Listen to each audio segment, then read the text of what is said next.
football fans, it's a Football Wife. Let's talk about what's going on in the world of football. You may think there are no games going on, what could possibly be happening? But actually, the months early in the calendar year are really interesting in the world of football. January features the NFL playoffs. February, the highlight is the Super Bowl, followed by a few weeks of football withdrawal. Then in March, we have free agency, and April is the NFL college draft. Right now, since it's March, we're going to talk about free agency. So right now there's a lot of conversation in the media about players changing teams, and you might be hearing some terms that you're unfamiliar with. Well, we'll cover all that in this video today. We'll go through the basics of free agency, basic terminology, and leave you with an understanding of how it all works. This is also a really good opportunity to learn more about players. There's going to be profiles about players in the media, people are going to be doing news stories, and it's really nice to be able to pay attention to that, and then you know kind of which players to watch for going into the next season. So let's get started. When a player joins an NFL team, he signs a contract for a specific number of years.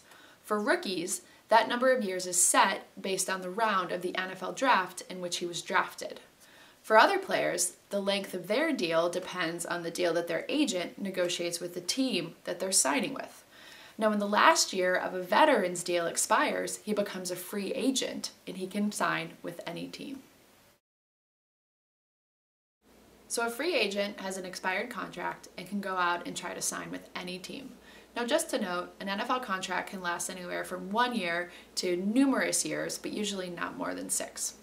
Okay, so in a given year, all the contracts that are set to expire will expire on the same date. This year's date is March 13th.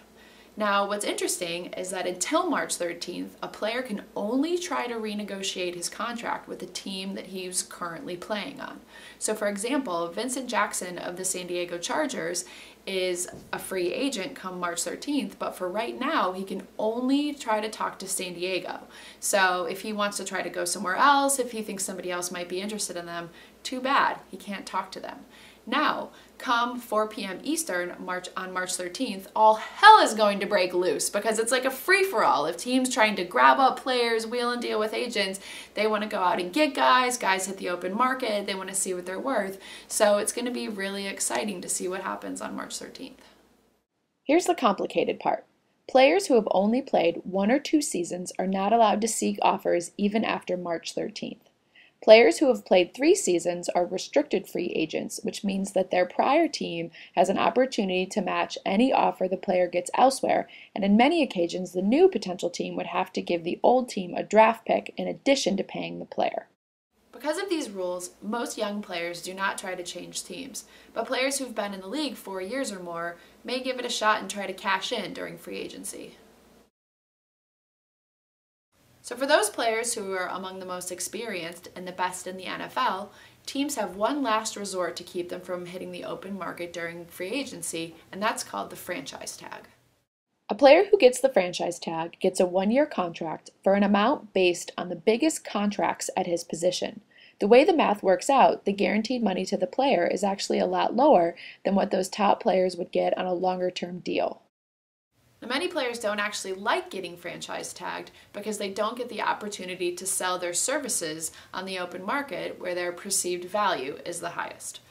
Now, an interesting thing to note is that teams can only franchise 1 player each year, but there's no parameter around which position can be franchised. It could be a quarterback, a kicker, anybody could get the franchise tag. Now, this year was a record year. There were 21 teams who used the franchise tag. Let's talk about Peyton Manning. So there are about 400 players in the NFL whose contracts are going to expire on March 13th. But unlike those players, Peyton Manning is likely to be cut by the Colts so they can avoid paying him a $28 million bonus. Now, what's interesting is that as soon as Peyton Manning is officially cut, any team can sign him. They don't have to wait until the March 13th free agency date. It's kind of like being in the store shopping Thanksgiving night while everyone else is outside lining up and they have to wait till Black Friday. Peyton can kind of be shopping around, looking for the best deals, trying to see what works for him. Now teams may also be worried that this great player is on the market and I don't know if we're going to get anybody else later, so they might be really likely to overpay.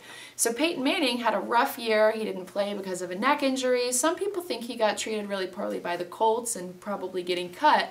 So he could be the one getting the last laugh when this is all said and done. He's probably going to be in for a huge payday. So that definitely is a story you're going to want to pay attention to over the next few weeks. Over the next few weeks, there's going to be a lot in the news about free agency, and each individual team is going to have their own storyline and stuff going on. So if you have any questions that are specific to your team or anything you want to know, please feel free to leave me a comment or send me a message and I'll definitely get back to you. I love interacting with you guys and answering questions, and I really appreciate you watching and commenting, so I'll definitely get back to you, and I will be coming back to you soon with another video. Thanks for watching.